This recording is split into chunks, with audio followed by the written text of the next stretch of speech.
예수님 안에 있는 언약은 뭐예요? 누구든지입니다. 그 어떤 죄인이든지 그저 예수 그리스도를 믿는 자는 심판에서 영생으로 옮겨지는 것입니다. 이것 또한 하나님의 약속입니다. 불변하는 또 하나의 약속입니다. 이 약속을 붙들면 삽니다. 그 어떤 상관없습니다. 우리가 잘해서 살아남는 것이 아닙니다.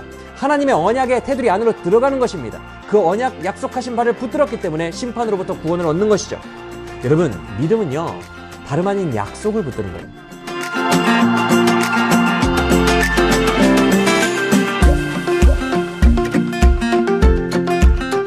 안녕하세요. 성경에 더 있다 장민홍 목사입니다. 여호수아서 9장에는 기브온 주민들이라고 하는 재밌는 사람들이 등장합니다.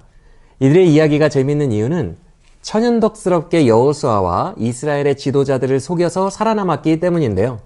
당시 이스라엘 백성들은요, 여호수아라는 리더를 따라서 가나안 땅 정복 전쟁을 시작했을 시기였어요.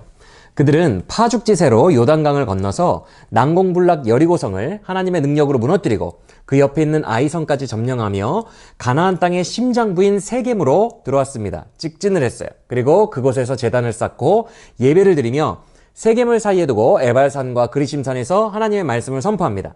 즉 여호수아는 무엇보다도 먼저 가나안의 정중앙인 세겜으로 직행하여 그곳에서 예배를 드리고 하나님의 말씀을 당당하게 그 땅에 선포했다는 것입니다. 즉 이 전쟁은 사람의 전쟁이 아니라 하나님의 거룩한 전쟁임을 드러냈다는 것이죠. 그랬더니 가나안 땅의 원주민들이 어떻게 반응합니까? 모두가 합심하여 여호수아와 맞서 싸우기를 결의했다고 성경은 말씀합니다. 정확하게 표현하자면 그들이 모여서 일심으로 맞서 싸우려 했다라고 기록되어 있어요. 이렇게 그들이 결의를 다진 결정적인 이유가 있었는데요. 그 이유를 성경은 그들이 어떤 뉴스를 들었기 때문이라고 말씀합니다. 그 뉴스가 뭘까요? 바로 여리고성과 아이성을 점령한 일, 그리고 세겜에서 하나님의 말씀을 선포했던 일, 이 두 가지를 말합니다.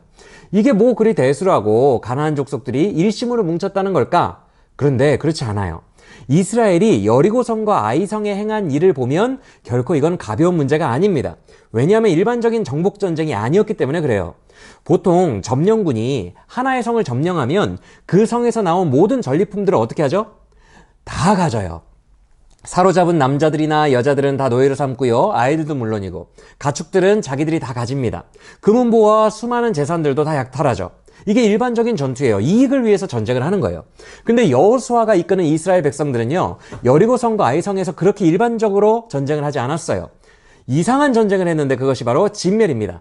진멸이 뭐냐 하면 모조리 죽이는 거예요. 죽이고 태우고 말이죠. 얼마나 공포스럽습니까? 무슨 저승사자들의 군대처럼 느껴지고 말이에요. 그런데 왜 저렇게 이상한 전쟁을 하나? 저 사람들은 궁금하던 차에 그들이 모여서 세겜에서 선포한 말씀을 듣고 보니 그 이유를 원주민들도 알게 됩니다. 그들이 지금 가나안 땅에 들어와 버리는 이 전쟁은 하나님의 뜻을 따라 행하는 거룩한 전쟁이라고 하는 거예요. 이렇게 자초지종을 알고 나니까 지금 가만히 있게 생겼습니까? 이건 일반적인 전쟁이 아니라 자기들의 씨를 말리려고 하는 거잖아요. 그래서 가나안 땅의 왕들이 일심으로 연합하기 시작했던 것입니다. 이 멸망을 막기 위해서 말이죠. 이렇게만 놓고 보면 마치 이스라엘 군대가 나쁜 쪽 같아요. 아이든 여자든 노인이든 불쌍히 여기지 않고 다 도륙하며 진멸하기 때문에 그렇습니다. 인도주의적인 측면에서 용납할 수 없는 전쟁 행위 아닙니까? 그런데 이 전쟁은 그렇게 해석하면 안 돼요. 창세기 15장에는 하나님이 오래전에 아브라함에게 예언하신 내용이 나와요. 이런 내용입니다. 가나안 땅에 사는 족속들의 죄악이 가득 차게 되면 너의 후손들이 그들의 땅을 차지하게 될 거야. 이 언약이 있었어요. 즉 이 말이 무엇을 의미합니까? 수백 년이 지난 지금 시대, 여호수아 시대가 된 다음에서야 그들의 죄가 찼다는 거예요. 그리고 그들의 죄에 합당한 심판의 날이 임했다는 것입니다. 사랑하는 여러분, 성경에서 말씀하는 종말의 날도 이와 같아요. 종말의 날은요, 하나님의 오래 기다림의 시간이 끝났음을 의미합니다. 우리의 인생에도 이런 날이 와요. 지금은 영원히 살 것 같죠? 그렇게 살아가지만 하나님이 기다리다 우리의 호흡을 거두어 가실 때가 있다는 거예요. 이때 아직 주님을 믿지 아니하고 죄악 가운데 있다면 그는 심판을 받게 됩니다. 히브리서 9장 27절은 이렇게 말씀합니다. 한 번 죽는 것은 사람에게 정하신 바고 그 후에는 심판이 반드시 있다고 말입니다. 그때만큼은요, 아이라 할지라도 여인이라 할지라도 불쌍히 여김을 받지 않아요. 모두가 심판의 대상입니다. 물론 인간적인 눈으로 보면 억울함이 있겠죠. 하지만 억울해도 하나님이 정하신 그 시간에 죽는 건 죽는 거예요. 분명한 것은 우리 모두에게 곧 심판의 시간이 다가온다는 것이고 우리는 그 심판을 피할 수 없다는 것입니다. 마치 가나안 족속들이 여호수아 군대를 곧 맞이할 수밖에 없는 상황에 처한 것처럼 말이죠. 이것은 진리입니다. 그런데요, 대부분의 사람들이 이 심판을 눈앞에 두고도 믿지 않아요. 왜요? 지금 가나안 원주민의 눈으로 볼 때는 자기들이 여호수아의 군대보다 세 보이거든요. 그래서 못 믿는 거예요. 우리로 대입하면 뭐예요? 지금은 내가 곧 죽을 것 같지 않습니다. 지금은 내가 영원히 살 것만 같아요. 그래서 기독교 안 믿겠다는 거예요. 지옥 심판이 필연적으로 임할 것을 안 믿습니다. 그래서 오늘도 그저 내 주먹 믿고 내 힘으로 영원히 살 것처럼, 내가 내 생명을 마치 연장할 수 있는 사람인 것처럼 아둥바둥 살아가죠. 온갖 좋은 웰빙 음식 다 먹으며 그렇게 먹고 살며 최대한 늦게 죽기 위해, 노후를 준비하기 위해 죽어라 일하고 살아간다는 거예요. 그게 바로 일심으로 모여 여호수아의 군대를 대적하고 있는 가나안 땅 대부분 사람들의 모습이었다는 거예요. 오늘날 복음을 들었을 때 코웃음 치는 사람들의 모습과 똑같다는 것이죠. 그런데 다들 이렇게 살아가는데 오늘 본문을 보면 그 독특한 기브온 족속만이 이 진리에 다르게 반응하는 모습을 볼 수 있어요. 성경을 보면 기브온 사람들도 방금 전에 일심으로 모였던 그 가나안 다른 원주민들처럼 똑같은 뉴스를 들어요. 다른 정보를 들은 게 아닙니다. 같은 뉴스를 들었는데 그들은 반응이 달라요. 자기들에게 무시무시하고 피할 수 없는 심판이 임했음을 깨닫고 이 진리를 믿어버립니다. 왜요? 그들이 세상에서 약하고 초라했기 때문에요? 곧 죽을 것 같았기 때문에요? 그렇지 않습니다. 기브온이라는 성은요, 세상적으로 볼 때 아주 강력한 성이었어요. 여호수아 10장 2절을 보면 기브온은 왕도와 같이 큰 성이고 그 성 주민들은 다 용사였더라, 이렇게 표현하는 구절이 있거든요. 즉 그들은 자기들이 질 것 같고 죽을 것 같고 내가 약해서 진리를 믿은 게 아닙니다. 그들은 진리 자체를 믿은 거예요. 자기들의 힘이 지금 당장 아무리 센 것 같아도 죽음과 심판을 내가 이길 수는 없다, 이 진리를 깊이 깨달았다는 것이죠. 그래서 그들은 다가온 심판 앞에 살아남기 위해서 꾀를 냅니다. 어떤 꾀를 내죠? 마치 먼 나라에서 온 것처럼 속여서 여호와 하나님의 이름으로 조약을 맺게 합니다. 우리로 말하자면 막 일부러 저 먼 나라에서 왔어요 이러면서 혀를 꼬면서 누가 봐도 한국인인데 외국인인 척 속이는 것을 말하죠. 얼마나 어색하겠어요. 그래서 처음에는 이스라엘 사람들이 의심을 하기도 해요. 그러나 그들이 겸손하게 우리는 당신의 종입니다, 당신의 하나님 여호와를 경외해야 합니다, 또 결정적으로 그들이 준비한 낡은 장비들과 옷가지 그리고 음식들을 보여주자 이제 의심을 풀어버리고 맙니다. 그리고 그들과 그만 여호와의 이름으로 화친의 조약을 맺어버리죠. 이제 절대로 멸하지 않겠다는 언약 관계가 형성이 된 거예요. 그들의 꾀가 먹혀 들어간 것입니다. 그런데 이렇게 뻔한 거짓말이 오래 가겠어요? 성경을 보니까 불과 3일 만에 들통이 났다고 말씀합니다. 이스라엘 백성들이 주변을 돌아보고 정찰해 보니까 사신으로 3일 전에 꾸미고 왔던 그 사람들이 버젓이 자기들 근처 성읍에서 살고 있는 거예요. 얼마나 어처구니가 없어요. 그래서 성경을 보면 거짓말에 속아서 조약을 맺었다는 걸 깨닫고 백성들이 함부로 언약을 맺은 여호수아와 지도자들을 원망하는 장면도 나와요. 왜 그랬냐는 거예요. 그랬더니 여호수아와 지도자들이 이렇게 말합니다. 이미 엎질러진 물이야. 여호와의 이름으로 맹약해버렸어. 이제 어쩔 수 없어. 이렇게 이야기하는 장면이 나와요. 여러분, 이런 부분들이 왜 성경에 기록되어 있을까요? 여호수아와 리더들이 하나님의 음성 듣기와 분별을 제대로 못했다는 것을 고발하기 위해서 이 내용이 기록되어 있는 걸까요? 그렇지 않습니다. 이 말씀이 담고 있는 가장 큰 주제는 바로 복음입니다. 앞서 말씀드렸지만 기브온 사람들은요, 다른 세상 사람들의 일반적인 반응과는 달리 지옥 심판이 자기에게 반드시 찾아올 것이라는 진리를 믿어버렸어요. 하나님이 하시겠다고 언약하신 것은 반드시 이루어진다는 것을 믿은 것입니다. 하나님이 심판하시겠다고 하면 아무리 인간 입장에서 억울해도 진리대로 심판이 임한다는 것을 믿어버린 거예요. 그런 시각으로 다시 보니까 가나안의 7 족속들은 살아날 길이 없는 거예요. 구원을 얻을 길이 단 1도 없는 것입니다. 무조건 심판받아야 돼요. 마치 죄악 가운데 죽으면 필연적인 심판에 이를 수밖에 없는 우리 인간들의 상황처럼 말입니다. 실제로 이들이 이런 심판을 두려워했다는 증거가 있어요. 처음에 그들이 여호수아에게 와서 그들을 속일 때는 이렇게 말합니다. 당신의 하나님이 옛날 출애굽 때 그 시절 40년 전에 애굽에서 행했던 기적들과 요단강 동편 쪽의 왕들에게 행한 일들, 그 기적을 보고 우리 화친을 청하러 왔어요. 이렇게 말하거든요. 이거 다 과거의 일입니다. 직접 상관없는 일들이에요. 그러다가 나중에 여호수아가 너희들 왜 거짓말했어? 이렇게 물어보니까 그들이 솔직하게 말하는 장면이 나오는데 그게 9장 24절입니다. 이렇게 얘기를 해요. 그들이 여호수아에게 대답하이르되 당신의 하나님 여호와께서 그의 종 모세에게 명령하사 이 땅을 다 당신들에게 주고 이 땅의 모든 주민을 당신들 앞에서 멸하라 하신 것이 당신의 종들에게 분명히 들리므로 당신들로 말미암아 우리의 목숨을 잃을까 심히 두려워하여 이같이 하였나이다. 이렇게 말합니다. 이제 솔직하게 말하죠. 그들은 분명하게 고백해요. 여호와께서 모세에게 명령하셨던 그 모세오경에 기록된 언약 말씀이 자기들에게 분명히 들렸다라고 얘기합니다. 들렸다, 말씀이. 그리고 말씀이 들리고 진리가 믿어졌어요. 진리가 믿어지니까 두려워서나 이런 겁니다라고 고백합니다. 즉 그들은 진리를 믿었기에 심판에 대한 두려움에 떨었던 것입니다. 그래서 그들은 필사적으로 살 길을 모색하기 시작했던 거예요. 어떻게 하면 구원받을 수 있지? 말씀대로라면 우리는 100% 죽을 수밖에 없는데? 이걸 심각하게 고민합니다. 그러다가 한 줄기 희망과도 같은 살 길을 발견해요. 그게 뭐예요? 심판에 대한 약속이 100% 지켜진다면 구원에 대한 약속도 100% 지켜진다는 것을 그들은 깨달은 것입니다. 그래서 그들은 이스라엘 백성들의 말씀 중에, 성경 말씀 중에 구원받을 수 있는 길이 혹시 없을까? 카운터 언약을 찾은 거예요. 서로 대치되는 카운터 언약을 찾았는데 그러다가 신명기 20장에 한 줄기 동아줄과 같은 구원의 언약이 있다는 것을 발견하게 됩니다. 그 내용은 이것입니다. 가나안 7족속 외에 먼 땅에 사는 족속들과는 얼마든지 화친을 맺을 수 있으며 한 번 화친 조약을 여호와의 이름으로 맺으면 절대 그들은 멸해서는 안 된다. 이 내용을 발견하게 돼요.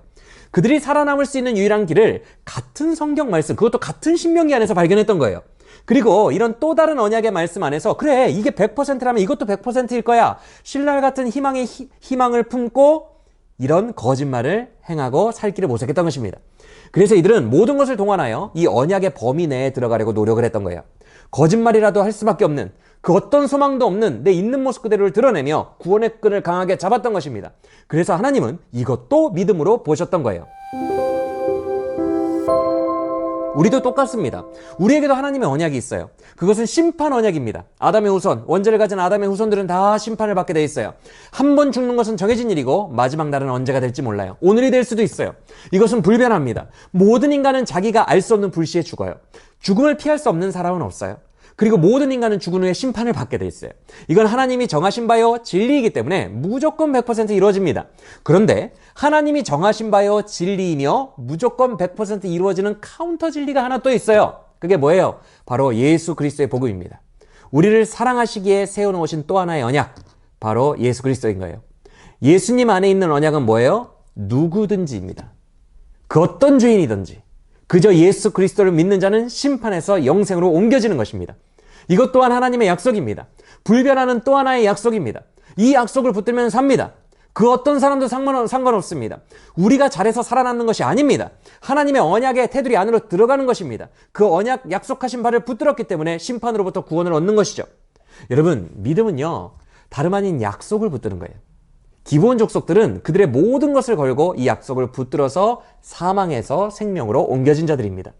뭐 그러지 않아도 충분히 남부럽지 않게 세상에서 잘난 척하며 살 수 있죠. 그들 스펙 좋다 그랬잖아요. 세다 그랬잖아요. 강한 자들이라 그랬잖아요. 그러나 그들은 스스로 거짓말이라도 하지 않으면 구원을 받을 수 없는 영혼의 거지가 스스로 되었어요. 그리고 그렇게 구원의 언약 안으로 모든 것을 다해 들어왔습니다. 겸손히 들어왔어요. 이것이야말로 구원을 이루는 믿음이라는 것입니다. 실제로 이 믿음은 효력을 발생시켜요. 뭐 때문에요? 하나님의 언약 때문에. 여러분, 복음을 볼 때는요, 우리를 보면 안 돼요. 내가 어떤 자지? 나 어떤 죄인이지? 이것을 1차적으로 보는 것이 아닙니다. 내가 어떤 존재를 어떤 사람이라도 상관없어요. 우리는 눈을 들어서 하나님의 말씀과 언약을 봐야 됩니다. 기브온 사람들이 어떻게 거짓말을 하고 어떤 죄인이었느냐가 중요한 게 아니라 그들이 믿음으로 생명의 언약 안에 들어왔다는 게 중요해요. 그 언약 안으로 들어오면 하나님이 그의 이름을 두고 맹세한 언약이기 때문에 그의 이름 때문에 언약을 지키시는 거예요. 복음은 애초에 우리의 어떠함으로 주어진 게 아닙니다. 하나님 쪽에서 일방적으로 언약하신 언약의 말씀입니다. 우리가 아직 죄인 되었을 때 예수 그리스도께서 십자가에서 죽으심으로 이 언약을 우리가 알기 전부터 이미 이루어 놓으셨어요. 우리가 이 복음의 말씀을 겸손히 영혼의 거지가 되어서 붙들 때 그 믿음으로 말미암아 언약의 효력을 맛볼 수 있음을 믿으시길 바랍니다. 이게 바로 은혜예요. 그렇다면 이런 생각 안 드세요? 이렇게 은혜만 받으니까 양심에 걸린다. 그래서 우리가 지금 헌금 생활하고 교회 봉사하고 하나님의 나라를 위해서 충성하는 이유는요, 여러분 잘 들으시길 바랍니다. 더 복받기 위해 하는 거 아니에요. 구원 얻기 위해 하는 것도 아니에요. 하늘에서 큰 상급을 얻으려고 욕심부리면서 하는 것도 아니에요. 구원은 예수 그리스도를 믿으면 구원해 주신다는 그 약속으로 얻는 거고요. 우리가 오늘 충성하고 순교까지 나아갈 수 있는 것은 단 한 가지 이유는 오직 이미 주신 은혜에 감격하여 은혜의 빚진 자이기 때문에 하는 것입니다. 기브온 주민들이 꼭 그랬어요. 하나님의 언약 백성이 된 후에 기꺼이 이스라엘 백성의 종이 됩니다. 심판을 면하고 생명을 얻었는데 종이면 어때요? 그래서 그들은 영원히 이스라엘 백성 중에서 나무를 패며 물을 깃는 자가 돼요. 허드렛 일이라는 사람들이 돼요. 그런데 놀라운 것은 하나님이 그걸 그냥 허드렛 일이 아니라 성전 봉사자로 쓰십니다. 성전 제단에서 짐승 제사 드릴 때 나무로 불 피워야 되잖아요. 그 나무 패우는 거. 그 다음에 제단 물두멍에서 제사장들이 정결 예식할 때 그 물 필요하잖아요. 물 떠오는 거. 이런 성전 봉사자들로 그들을 사용해 주세요. 하나님은 살려만 주세요라고 들어온 그들에게 가장 거룩한 직분을 맡기셨던 거예요. 근데 놀라운 것은 이들의 하나님에 대한 충성과 의리가 오래도록 빛났다는 거예요. 지금 이 여호수아 시대로부터 무려 1000여 년 정도가 지난 에스라 시대 때 파괴되었던 성전이 다시 재건되는 사건이 일어납니다. 이때 에스라가 포로로 흩어져 있던 이스라엘 사람들을 모아가지고 새롭게 지어진 성전을 섬기러 가자 이렇게 말해요. 그런데 성전은 보통 누가 섬겨요? 우리가 잘 아는 바대로 레위인들이 섬기죠. 근데 에스라가 아무리 포로지에서 수소문을 해봐도 레위인들이 자원해서 오는 사람들이 하나도 없는 거예요. 왜냐하면 이때는 레위인이고 뭐고 나라조차 없는 상태거든요. 이스라엘이라는 나라도 없어요. 그리고 이미 포로 기간이 100여 년이 다 됐어요. 에스라 때는. 그래서 다들 페르시아 제국 이국저곳에 100년 동안 자손 나오면서 흩어져서 정착해서 살고 있을 때였어요. 나라도 없어진 마당에 무슨 레위인들이 자원해서 거기 가겠습니까? 게다가 에스라 시대 때 예루살렘은요, 황폐하고 위험한 곳이에요. 그래서 다들 안 간다고 거절했어요. 그런데 그때 누가 자원해서 성전 봉사자가 되었는지 아십니까? 바로 기브온 주민들입니다. 에스라서는 당시의 기브온 주민들이 하나님과의 충성과 의리를 지키기 위해서 무려 220명이나 지원했다고 기록해 놓고 있어요. 여러분, 기브온 주민들은 더더욱 이럴 필요가 없죠. 이제 이스라엘이랑 나라가 없는데 왜 이스라엘의 노예 노릇을 합니까? 이제는 자유민으로서 페르시아 제국의 시민으로서 마음대로 살 수 있잖아요. 근데 자청해서 또 종된다는 거예요. 자청해서 또 허드렛 일을 하겠다는 거예요. 이런 바보가 어디 있어요. 그런데도 모든 것을 버리고 위험한 그곳으로 자청하여 갑니다. 그 결단을 기브온 주민들이 했다는 거예요. 이것은 무엇을 말합니까? 죽을 수밖에 없는 나에게 생명을 주셨던 그 은혜를 그들은 1000여 년 동안이나 간직하고 하나님에 대한 의리를 지켰다는 거예요. 은혜 받은 자가 충성할 수 있는 것입니다. 오늘 주신 말씀 기억하시길 바랍니다. 이 방송을 듣는 모든 분들이 기브온 주민들처럼 오직 내 공로 없이 그저 하나님이 약속하신 예수 언약 안으로 들어가서 구원을 얻게 되기를 소망합니다. 그리고 은혜 받았다면 기브온 주민들처럼 우리도 변질되지 아니하고 끝까지 주의 집에 충성하고 의리를 지키는 우리 모두가 되기를 간절히 원합니다. 지금까지 성경에 더있다 장민웅 목사였습니다.